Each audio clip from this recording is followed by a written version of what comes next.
toddobaad markay dabacdo ee daawo u ekaato daad iyo hilaac baa fakada dunidu moogeedi doc markaan ka udnaba doobaa laga dilaashay dadaabada markaan dhuujinaba dawligaa go'ane dadka kuwa afuufaaya iyo diradiraalowga daannada sokeeyaa naflaha door walba u taagan siday diintu noo sheegtay iyo daadiciyo looha dab cadaabahoo loo shidow dadab u seexdaah afku laga daboolaa gacmuhu kali u doodaane deeqa iyo maalka u baxshaa lagu dacweeyaa rabbi naguma daro kuwa dugsada damalkii naareed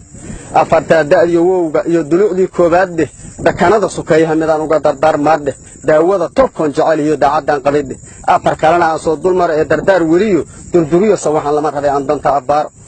walaalaha dagaalamahayow duruqday ceebtiiye dabaabaadka iyo ciidamada leesu dumay maanta waa dabargo'eenna ma jiro daraf nin maalaah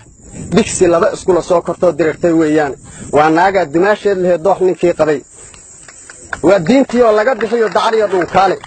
waa darasa nabad yeelin iyo muumin daacadihi waa oda duqoobiyo hadday furay dareen mooga waa kii dadkuu xiga ninkaad kala dayowdeene waa kaad dirsa laheed haddaad daallantaha maanta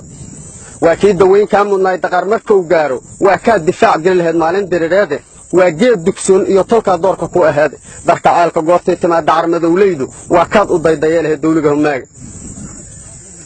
dadku wuxuu dagaalaba mar buu dib u heshiiyaaye mar baa nabadda kii diidi jiray dar u jeclaadaahe dagiiran duur ku kala yaacay ee dib isu soo laabtay ee dux iyo jiiraan noqday gees isula duula daa'inhayn ka dhigo way damqada saad u dirirteen duul muslima haddii aan ahayd dux iyo iibaan leh